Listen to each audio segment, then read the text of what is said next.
December 5th, 1952. Your eyes are stinging. Your throat burns with every breath you take through the thick, yellow-black fog that's turned London into something unrecognizable. Over 12,000 people would be dead within 3 months. It was the greatest environmental disaster in British peacetime history, condensed into 5 days that choked the life out of the world's greatest city. And this was not just fog. This was a killer that crept through keyholes, seeped under doors, and filled lungs until they simply gave up. From December 5th to December 9th, 1952, Britain's capital became a death trap where you could not see your own hand in front of your face. For those who lived through it, the memory is not just of the darkness, it is of struggling to breathe in your own home. It started quietly. Coal fires burned in 8 million London fireplaces. Your dad shoveled coal into the grate every few hours. Black smoke poured from chimneys. This was winter. This was normal. December 4th. A high-pressure system settled over the Thames Valley like a lid on a pot. Cold air trapped beneath warmer air. All that smoke had nowhere to go. December 5th dawned foggy. But as morning became afternoon, your visibility dropped. 300 yards became 100 yards. 100 yards became 50 yards. By evening, it was 10 feet. The fog had a color. Yellow. Thick yellow that tasted of sulfur and coal tar. Your eyes watered constantly. Every breath was an effort. And this was only the beginning. The city ground to a halt. Buses stopped because drivers could not see the road. The underground became the only way to move. Thousands packed into stations, trying to escape the suffocating air above. But even underground, the smog crept in. Your family sat by the coal fire. It was December. It was freezing outside. Without that fire, you would freeze, so you fed it coal and it fed smoke into the air. And the smoke had nowhere to go but back down into the streets, into homes, into lungs. Hospitals filled within 24 hours. St. Bartholomew's Hospital reported patients arriving unable to breathe, their lips blue, gasping like fish out of water. Doctors had never seen anything like it. People with no history of respiratory problems suddenly could not get enough oxygen. The elderly and the very young suffered first. Infants in their cots, struggling for breath in the night. Grandparents who had survived the Blitz were taken down by their own city's air. Think about this. On December 6th, undertakers ran out of coffins. Florists ran out of flowers. The death rate had quadrupled in a single day. 4,000 people died during those 5 days. Another 8,000 would die in the weeks and months that followed, their lungs permanently damaged, their bodies slowly failing. But here is what nobody tells you about the Great Smog. The government barely acknowledged it was happening.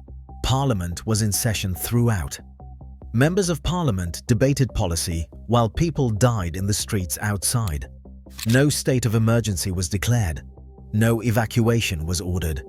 The official advice was to stay indoors and keep windows closed.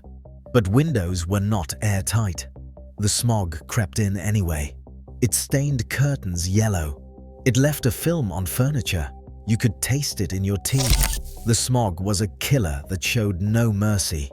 Smithfield Market, where cattle were brought for slaughter, reported animals choking to death before they could be butchered.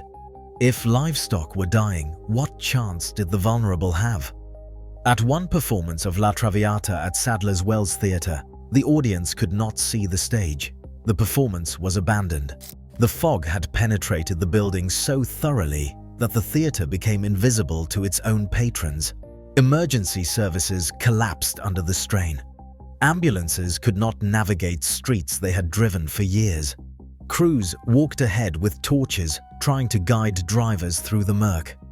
A journey that normally took 10 minutes could take 2 hours if it could be completed at all. People died waiting for help that could not reach them. Your mum kept a handkerchief pressed to her face when she had to go outside. It turned black within minutes. solid black from particles you were breathing with every lungful. Coal smoke, sulfur dioxide, tar particles, vehicle exhaust, all of it hanging in the air at ground level, concentrated to levels never recorded before or since. December 7th brought no relief. If anything, conditions worsened. Visibility in some areas dropped to less than a foot. People held onto railings to navigate familiar streets. They counted lampposts to know where they were. Your sense of direction vanished. London became a maze where every street looked identical because you could not see anything at all. The silence was eerie. No traffic, barely any voices, just the muffled sound of footsteps and coughing. Constant coughing. And then came the stories that would haunt the city for generations. A young woman in Bethnal Green, 9 months pregnant, went into labor. The midwife could not reach her. The ambulance could not find the address. She gave birth alone, in the dark, in a room thick with smog. Mother and baby both survived, but hundreds were not so fortunate. Newborns struggled for their first breaths in air that was more poison than oxygen. At the Royal London Hospital in Whitechapel, corridors filled with patients on stretchers because there were no beds left. Nurses worked 18-hour shifts, their own eyes streaming, their own lungs burning, trying to save lives in conditions that were killing them too. One nurse later recalled that the hospital smelled of death, not the antiseptic smell of a medical facility, but actual death. Bodies waited to be moved, systems were overwhelmed. But Britain did not break. It never does. Stories emerged of remarkable resilience.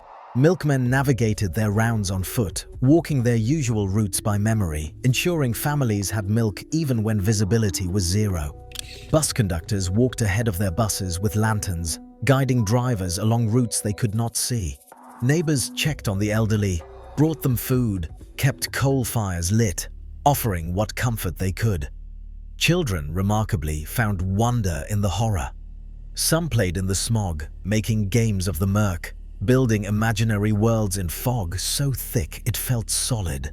They did not understand the danger. They only knew school was cancelled and the world had turned into something magical and strange. But for every child playing, there was another fighting for breath in a hospital bed. December 8th, the fourth day, the peak. Crematoria across London worked around the clock and still could not keep up with the dead. Bodies were stored wherever space could be found. Mortuaries overflowed. The true death toll would not be known for months because the system for recording deaths had completely broken down under the sheer volume. Your granddad, who had fought in the trenches of the Somme, sat by the fire and said he had never been more frightened, not of shells, not of gas attacks, but of his own city's air. The war had been something you could fight. This was something you could only endure. You simply endured. Finally, on December 9th, the weather changed. Wind arrived from the west. The high-pressure system broke apart. Within hours, the smog began to lift. First, you could see across the street. Then, you could see the end of the block. By evening, stars were visible for the first time in 5 days. London could breathe again. The relief was palpable, but the damage was done. 12,000 people would ultimately die from the Great Smog. 12,000 lives ended by something as simple as burning coal for warmth in winter. The government initially tried to downplay it. Official figures put the death toll at under 5,000. Later research proved the true horror. But from disaster came change. The Great Smog forced Britain to confront what industrial pollution was doing to its people. 4 years later, the Clean Air Act of 1956 became law. Coal fires in urban areas were restricted, smokeless zones were established, and industry was regulated. London would never again experience anything like those 5 days in December 1952. The Great Smog was not just about numbers, though the numbers were staggering. 12,000 dead, 100,000 made ill. Visibility was reduced to inches. It was about people, about a city that had survived the Blitz, facing an enemy it could not see or fight, about families huddled by coal fires that were slowly poisoning them. About nurses and doctors who kept working, despite breathing the same toxic air as their patients. When the fog cleared and London counted its dead, people did not speak of it much. There was something almost shameful about it. The war had been heroic. This was just awful. An act of inadvertent self-destruction that killed more Londoners in 5 days than many German bombing raids. But those who lived through it carried the memory, the yellow fog, the burning eyes, the struggle to breathe, the fear that the next breath might be the one that failed. Britain did not break. Londoners kept going to work when work resumed. They rebuilt their routines. They moved forward because that is what you did. Were you around for the Great Smog? Do you remember the sulphurous taste, the way the fog felt thick enough to touch, the coughing that went on for weeks afterward? Maybe your parents told you stories. Maybe your grandparents spoke of it quietly when the winter fog rolled in and memories surfaced. Drop a comment below and share your story. These memories matter. They remind us what we have overcome and what we must never allow to happen again. Share this with someone who will remember. Someone who knows that history is not just dates and statistics. It is people struggling and surviving and building something better from the ashes of disaster. Please subscribe to my channel to keep these memories alive. The Great Smog of 1952 killed 12,000 people and changed Britain forever. We remember them. We remember what happened, and we make sure it never happens again.